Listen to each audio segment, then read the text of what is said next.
একটা যুবক বলো, আমি যদি বলি আমি দাঁড় করাই, গত 1 বছরে কোনো দিন ফজরের নামাজ পড়ো নাই, এমন অসভ্য নাফরমান বেয়াদব, তোকে আমি দাঁড় করাই? আজকের সারাদিনে 1 ওয়াক্ত নামাজ পড়ো নাই, এমন অগণিত যুবক এখানে আছো, চেহারা দেখলে আরে বুঝা যায় এটা তো আমি দাঁড় করাইতে পারুন ইনশাআল্লাহ। বেনামাজি তো বেয়াদব, বেনামাজির চেহারায় তো কোনো দয়া মায়া নাই। এই জন্য আল্লাহকে ভুলে গেছো। আল্লাহ তোদেরকে, আল্লাহকে ছেড়ে দেওয়ার কারণে বেঈমান তোদেরকে নিয়ে বেটা ডুগডুগি বাজায়, বান্দরের খেলা খেলে। তোরে কত রঙের চুল দেখাইলো, কত রঙের ফ্যান্ট দেখাইলো, কত উলঙ্গ ছবি দেখাইলো, কত নর্তকী দেখাইলো, কিন্তু সব মোবাইলেই দেখলা, কোনোটা দেখতেও পারলা না, শুইতেও পারলা না। ফাঁকে দিয়া শরীরও শেষ, যৌবনও শেষ, লজ্জাস্থানের ক্ষমতাও শেষ, আখিরাতও শেষ, খালাস। হায় হায় মাতাল, চেহারা এমন কালো হলো কেন যুবক? মুসলমানের বাচ্চা, চেহারা এমন কালো কেন? আমি বলি আমি দাঁড় করাই? গুনাহ যাদের চেহারা কালো করে দিছে আমি দাঁড় করাই? হ্যাঁ, উলঙ্গ ছবি, নর্তকীর নাচ, জিনা ব্যভিচারের দৃশ্য যাদের চেহারা কালো বানায় ফেলছে আমি এখন দাঁড় করাই? কার মতো চুল রাখছো এই বেটা? যারা মুশরিক বেঈমানের মতো চুল রাখছো, তোর বাপ নাই? তোর ঘরে মা নাই? তো কি কেউ সৃষ্টিকর্তা নাই তোর? বল বেটা, একটা ছেলে বল বেটা, প্রতিবাদ কর বেটা, দাঁড়া। তোর বাবা মুসলমান না বেঈমান? বল বেটা। যারা বেঈমানের মতো চুল রাখছো, একটা বেঈমান, ওই ইহুদির বাচ্চারা, ওই খ্রিস্টানের বাচ্চা বেঈমানরা কোনদিন তোদের মৃত্যুতে 1 ফোঁটা চোখের পানি ফেলবে না, 1 ফোঁটাও না। বরং গুলি করার সুযোগ পাইলে প্রথম গুলি তোর বুকে মারবে। শহীদ শরীফ উসমান হাদি রাহমাতুল্লাহি আলাইহি, সে মসজিদের ইমাম সাহেব ছিল, তো তারে গুলি করলো কেন? বেঈমান তাকে গুলি করলো কেন? তার খুন ঝরাইলো কেন? জানে এই যুবক ইমানদার, এই যুবকের কলিজা ভরা ঈমান। এই যুবক 5 ওয়াক্ত নামাজ পড়তো, ফজরের নামাজ জামাতে পড়তো, আল্লাহর কোরআনের হাফেজ ছিল, তার বাবা আলেম ছিলেন, তার ভাই আলেম, সে নিজে মাদ্রাসায় পড়ুয়া ছাত্র। এই জন্য, কারণ এমনি তো স্লোগান রাজনীতি কত যুবকই তো করে, এক বেলা রাজনীতি করে, আরেক বেলা ফিডাফিডি করে, কন্যাকন্যি করে, নাচে গায়, ফুর্তি করে, নেশা করে, জুয়া খেলে। কিন্তু এরা দেখছে এই যুবক তো 24 ঘন্টা দেশপ্রেম, জাতি, স্বাধীনতা, সার্বভৌমত্ব, আজাদির কথাও বলে, আবার পাক্কা আল্লাহ মানে, দিন মানে, শরীয়ত মানে। এর দেখে যদি পরবর্তী যুবকরা আগায়া যায়, তাহলে তো যুবক একই সাথে ইমানদারও হবে, দেশপ্রেমিকও হবে। এই জন্য তারে সরায় দাও, বুঝো না? এই জন্য সরাই দিছে। কিন্তু এই কথা স্পষ্ট, আমরা কিতাবে পড়ছি, ব্রিটিশ পিরিয়ডে যখন 190 বছর এই ভারতীয় উপমহাদেশে ইংরেজ বেনিয়ারা, ব্রিটিশ লাল কুত্তারা এই উপমহাদেশ যখন শাসন করেছিল, তখন তারা উপমহাদেশের একজন ব্রিটিশ, ইংল্যান্ডের একজন বড় পণ্ডিত, ডব্লিউ উইলিয়াম হান্টার যাকে বলা হইতো, সে একজন গবেষক ছিল। সে এই ভারতীয় উপমহাদেশের ইতিহাস লিখছিল, দি ইন্ডিয়ান মুসলমানস, মুসলমানদের কাহিনীগুলো লিখছিল। তখন সে বলছিল যে আমি অবজার্ভ করে, চতুর্দিকের পর্যবেক্ষণ করে আমি এটা বুঝছি যে মুসলিম বহু আলেম, মুসলিম বহু পীর বুজুর্গ, তারা জীবিত অবস্থায় তাদের যেই প্রভাব ছিল মানুষের মধ্যে, তাদের মৃত্যুর পরে তাদের কবরে মনে হচ্ছে যেন তারা এর চাইতে বেশি প্রভাব বিস্তার করে আছে মানুষের অন্তরে। এটা তার বক্তব্য ছিল, একজন খ্রিস্টানের। এই জন্য এটাই প্রমাণ হবে যে শহীদ শরীফ ওসমান হাদি রাহমাতুল্লাহ আলাইহি এই যুবক জীবিত থাকতে যত মানুষকে আকর্ষণ করেছে, ইনশাআল্লাহ তার চাইতে 100 গুণ বেশি কবর থেকেই সে লক্ষ কোটি যুবকের কলিজা ঈমান, আমল, আখিরাত আর দেশপ্রেম একসাথে করে দেবে ইনশাআল্লাহ। দেখো তুমি তোয়া হইতা না বেডিত সাইনা ফুলাফাইন উলঙ্গ ছবি আর নর্তকী দেখো, যারা জিনার ব্যভিচারের দৃশ্য দেখো, এক ওয়াক্ত নামাজ পড়ো না, তুমি তো পাইতা না। তুমি তোমার মতো সিটার বাটপারি পাইবা, তুমি খুঁজে পাইবা। তুমি ডাইনে বামে গেলে দেখবা যারাই দেখো তোমার তো মনে হবে তোমার মতো এরকম নারী দেখুন না।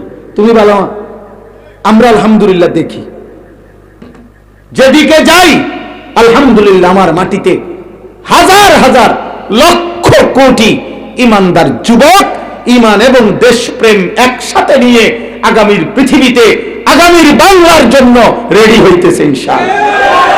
দেখবা সময় দেখা দিবে, সেদিন তুমি তাকায় থাকবা।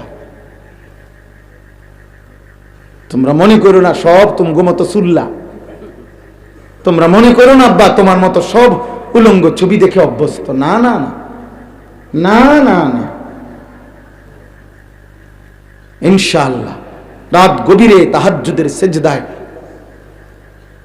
দেশ, জাতি, মাতৃভূমি, পৃথিবী, ইসলাম, ঈমানের জন্য চোখের পানি ফেলে অঝরে কাঁদে এমন হাজার লাখো যুবক বাংলাদেশে প্রতিদিন আছে। আলহামদুলিল্লাহ আলহামদুলিল্লাহ। কেউ ভাবতেও পারে নাই। অসংখ্য ব্যক্তি এটা মন্তব্য করছে যে এই যুবক যে 33 বছর বয়সে তার ভিতরে যে এমন কলিজা ভরা। মা সাল্লাইতা আলা ইব্রাহিম ওয়া আলা আলি ইব্রাহিম ইন্নাকা হামিদুম মাজিদ। আল্লাহুম্মা বারিক আলা মুহাম্মাদিন ওয়া আলা আলি মুহাম্মাদ কামা বারাকতা আলা ইব্রাহিম وعلى آل إبراهيم إنك حميد مجيد سبحانك لا علم لنا إلا ما علمتنا إنك أنت العليم الحكيم আলহামদুলিল্লাহ। আল্লাহ পাক রব্বুল ইজ্জত সুল জালাল ওয়াল ইকরামের ফজল কারাম, রব্বুল আলামিনের অপরিসীম ইহসান, মেহেরবানি, দয়া, আল্লাহ তাআলা আমাদেরকে আজ 31 ডিসেম্বর 2025 রোজ বুধবার নোয়াখালী জেলা সোনাইমুড়ি নাটেশ্বর পশ্চিম মির্জানগর পাটোয়ারি বাড়ি জামে মসজিদ ও এলাকাবাসীর যৌথ উদ্যোগে আজকের এই 6ষ্ঠ বার্ষিক ওয়াজ মাহফিলে আল্লাহ তাআলাই আমাদেরকে আসবার, বসবার, আল্লাহর জন্যই জমা হওয়ার তৌফিক দান করেছেন। আলহামদুলিল্লাহ।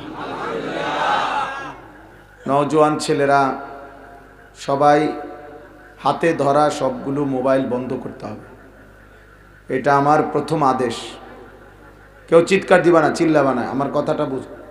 একজনও কোনো হুজুর, পাবলিক, বয়স্ক, জওয়ান, ছোট বড় একজনও মোবাইল হাতে ধরে ভিডিও বা রেকর্ড করা যাবে না, আমি স্পষ্ট নিষেধ করলাম। এরপরে যারে দেখব তারে সর্বোচ্চ ধমক দিয়ে বের করে দেব, বাইর হয়ে যাইতে হবে ভাই। আর নিজের থেকে চলে গেলে আলহামদুলিল্লাহ, কোনো অসুবিধা নেই। কেউ যদি রাগ করে বা অভিমান করে চলে যাও তো আলহামদুলিল্লাহ যাইতে পারো। এটা কোনো নির্বাচনী জনসভা না যে আমার সকলের ভোট দরকার, আমি যে ভোটের প্রত্যাশায় আসিনি। অতএব সবার সমর্থন জরুরি না, আল্লাহর কথা বলা জরুরি, আল্লাহর কথা পৌঁছানো জরুরি। এই জন্য একজনও আমি নিষেধ করলাম স্পষ্ট। এরপরে যেন আর কাউকে না দেখি, যারেই দেখবো ধমক দেবো। কিন্তু ছোট বড় কেউ হাতে মোবাইল ধরে ভিডিও বা রেকর্ড করা যাবে না, চলে যাওয়ার অনুমতি আছে। আল্লাহর কথা মনোযোগ দিয়ে শুনতে হয়, কলিজা দিয়ে শুনতে হয়। এক তো হলো বক্তার তামসা দেখা, কোনো বক্তার সুর, কারো হুঙ্কার, কারো আওয়াজ।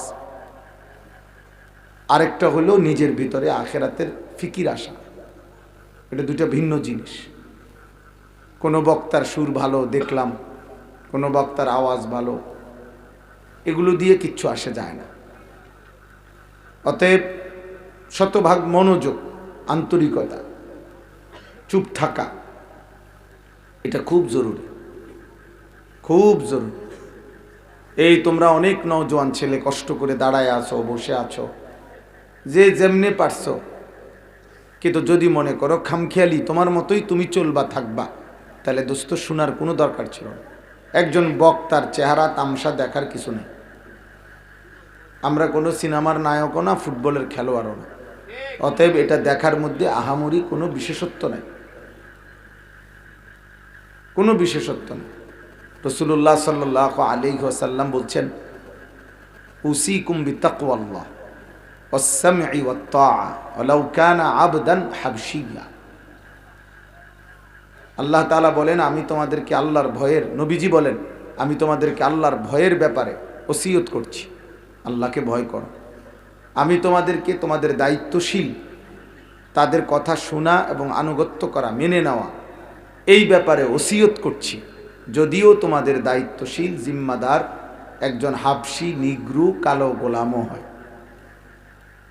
তাইলে বোঝা গেল এখানে চেহারা, পরিচিতি, সুখ্যাতি, সংখ্যা, উপস্থিতি, লোক বেশি কম, এটা কোনো বিবেচ্য বিষয় না।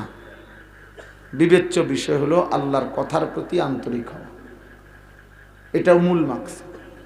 একটা বড় মাহফিলের, যে কোনো মাহফিলের মাকসাদ হওয়া উচিত এটা।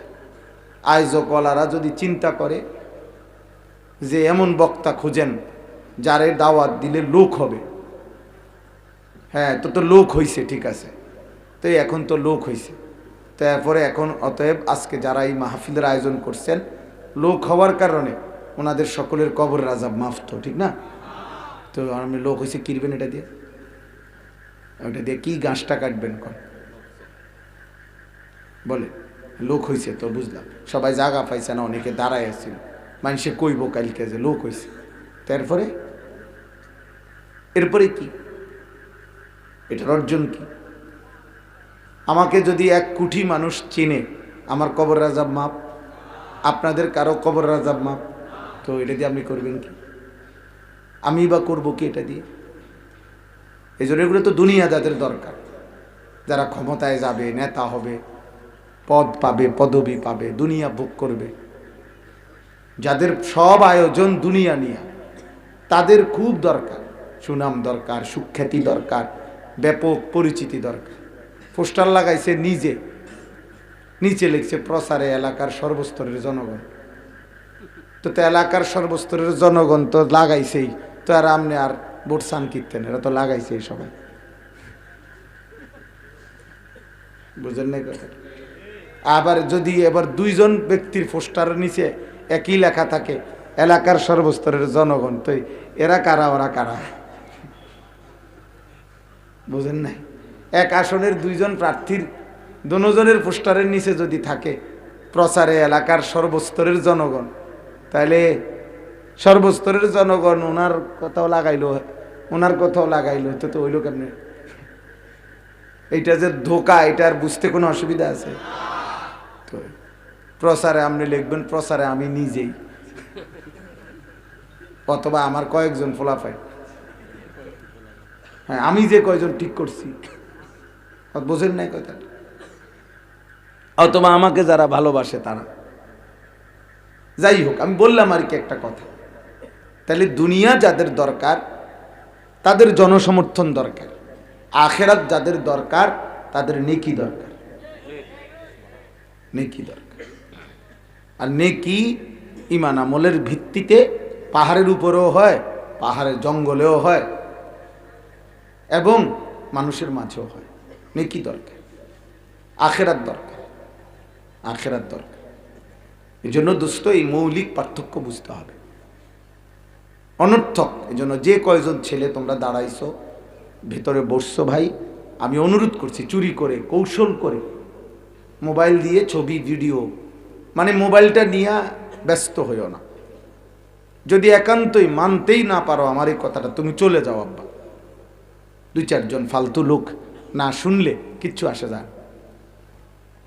কিন্তু কোনো কৌশল করো না, চালাকি করো, নিজেরে বুদ্ধিমান মনে করো না। যেই কোনো পাপী, খোদার কসম, প্রত্যেক পাপী, আমি কিংবা তুমি, জওয়ান কিংবা বুড়ো, নারী কিংবা পুরুষ, আল্লাহ কোরআনে বারবার বলছে প্রত্যেক পাপী মূর্খ। পাপ এটা মূর্খতা। কোরআন শরীফ আছে, আল্লাহ তাআলা বলছে ওয়াইযা সামিউল লাগওয়া আ'রাযু আনহু ওয়া ক্বালু লানা আ'মালুনা ওয়া লাকুম আ'মালুকুম সালামুন আলাইকুম লা নাবতাগিল জাহিলিন। আল্লাহ বলেন আমার প্রিয় বান্দা তারা, যখনই তারা কোনো মন্দ কথা, গুনার কোনো আসর, মন্দ কথার কোনো আয়োজন শুনে সাথে সাথে তারা সেখান থেকে সরে যায়। আর যদি তাদেরকে ডাক দেয়, অংশগ্রহণ করতে বলে, তো তারা বলে লানা আমালুনা ওয়া লাকুম আমালুকুম। ভাই তুমি তোমার নাফরমানি গান বাদ্য, তুমি তোমার গল্প বেহুদা আসর তা নিয়ে থাকো, আমি আমার আল্লাহকে নিয়ে আছি। সালামুন আলাইকুম, আল্লাহ বলেন তখন আমার প্রিয় বান্দা বলে আমি তোমাদের জন্য আল্লাহর কাছে শান্তি কামনা করছি। লা নাবতাগিল জাহিলিন, আর শোনো কোনো মূর্খদের সাথে আমি সঙ্গী হতে চাই না। এই পাপীকে আল্লাহ বলছে, পাপের আসরকে, পাপের মজমাতে উপস্থিত ব্যক্তিকে, পাপে লিপ্ত ব্যক্তিকে আল্লাহ বুঝাইছেন জাহেল। লা নাবতাগিল জাহিলিন, মূর্খ। এজন্য প্রত্যেক পাপী মূর্খ, প্রতিটা পাপ মূর্খতা, মূর্খতা। কোরআনুল কারীমের মধ্যে এটা আল্লাহ তাআলা বলছে।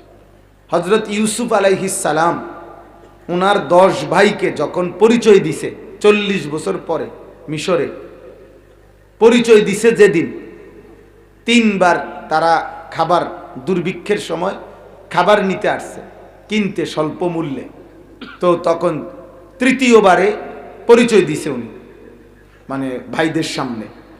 তো পরিচয় দিতে গিয়ে একটা কথা বলছে শুধু, কেমনে পরিচয়টা দিছে, ওনাগোর সামনে কি বলছে, কোরআন শরীফে আছে ইউসুফ আলাইহিস সালাম ওনার ওই 10 ভাইকে বললেন হাল আলিমতুম মা ফাআলতুম বিইউসুফা ওয়া আখিহি ইদ আনতুম জাহিলুন।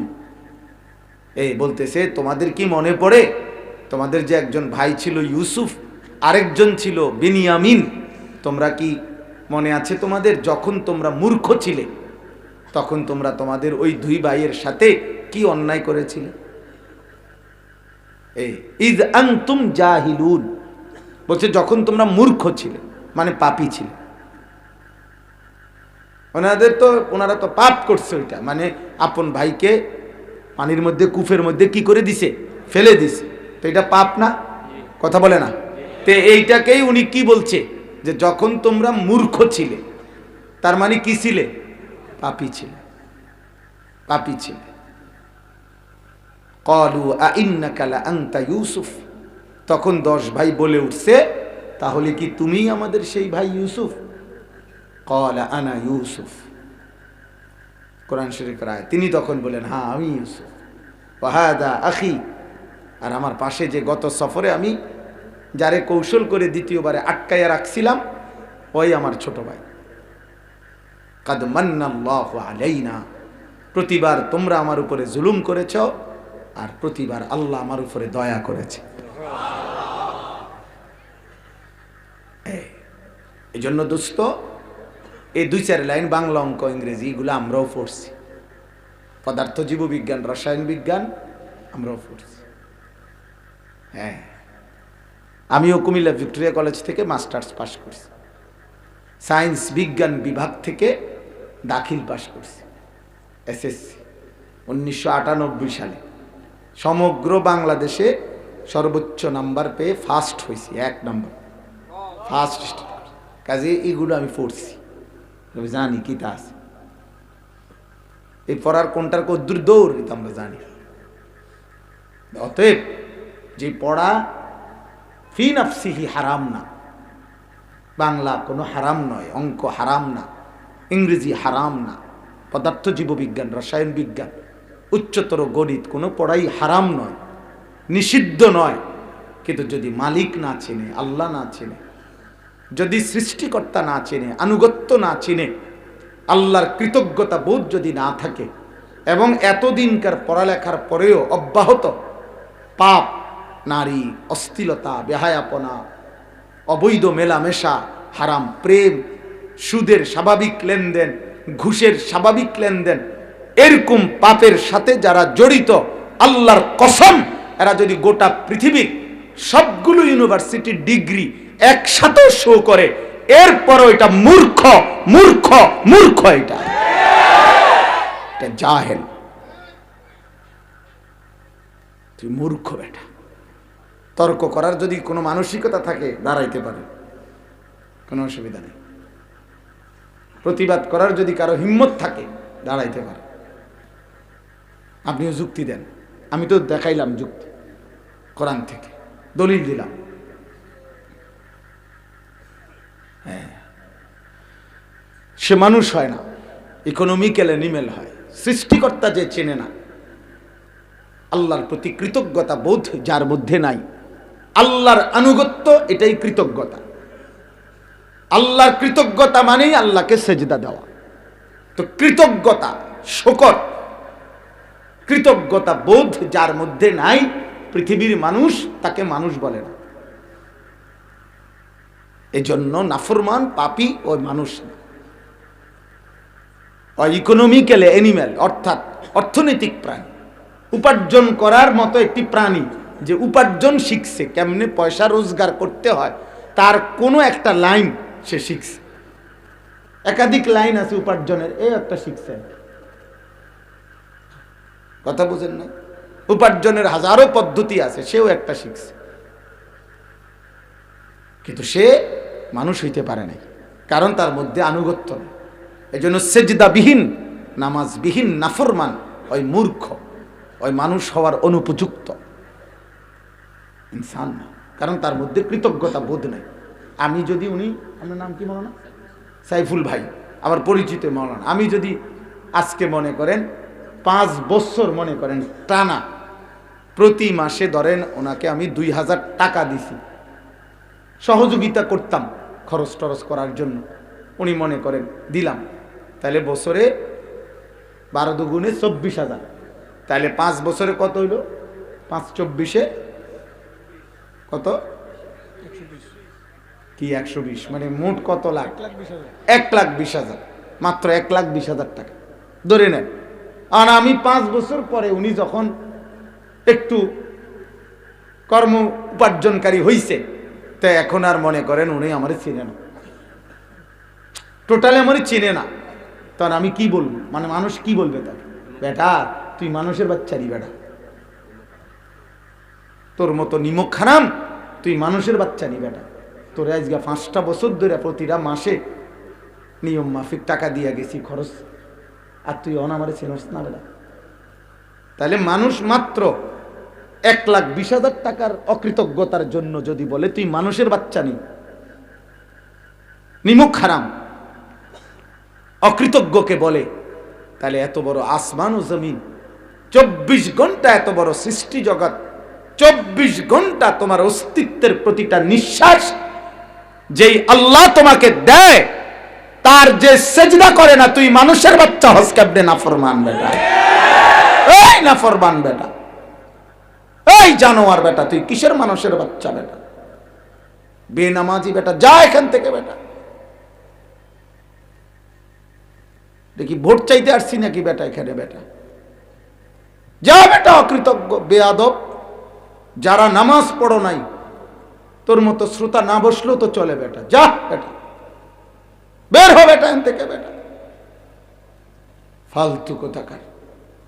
এত বড় আসমান জমিন, একটা একটা নিঃশ্বাস, একটা একটা হার্টবিট, হৃদস্পন্দন যিনি দেয়, চোখের এক একটা পলক যার ইচ্ছায়, তাকে যে একটা সেজদা দেয় না, মানুষের বাচ্চা এইটা জানোয়ার না তো? জানোয়ার কে তাইলে? মানুষরূপী জানোয়ার তাইলে কে? মানুষরূপী জানোয়ারটা কে তাইলে? এত বড় অকৃতজ্ঞ মানুষের বাচ্চা মুসলমানের ঘরে হয় কেন? এই জন্য আরেকবার পড়া শুরু করো বেটা। এই জন্য মা বাপ যারা আছেন, বাবা আপনাদেরকেও বলি, 16 বৎসরে আমনের আকলে কুলাইল না, আমনের ফুতে পড়ালেখা করে, এক ওয়াক্ত নামাজ পড়ে না, আমনি কি অপদার্থ বাপ হইলেন? আমনের মাথার মধ্যে একটাবার কেউ বুঝাইল না, বলল না যে তোর এটা কি ফুত? বেটা তুমি মুসলমান, তোমার ফুত এটা মুসলমান বলে, তো তেদি খোদার 365 দিনে একদিন, এক বছরে কোনদিন ফজরের নামাজ পড়ে না, এটা তুমি মুসলমান বাবার এই জানোয়ার সন্তান কেমনে হইল? তুমি তারে কি পড়াইলা বেটা? তারে মালিক চিনাইলা না কেন? তারে মনিব চিনাইলা না কেন? তার লগে বুঝাপড়া করলা না কেন? হ্যাঁ, ভাত খাবাইছেন হুদা, ভাত আমনে মরলেও তো মানুষে খায়, বাপ মরলেও তো ফুতে ভাত খায়। আপনি বিল্ডিং করে দিছেন, বহুত এতিম বাচ্চা, বাপ মরলেও তো মানুষ বিল্ডিং করতে পারে। এতিম বাচ্চা বিল্ডিং করে না? এতিম বাচ্চা বিয়া করে না? এতিম বাচ্চার জিফুত হয় না? তো এটি তো আমনে ছাড়াও হইতো, বাবা ছাড়াও তো সম্ভব বেটা পৃথিবীতে। ঘর দালান বিল্ডিং আর বিদেশ, খাট পালং আর ফার্নিচার,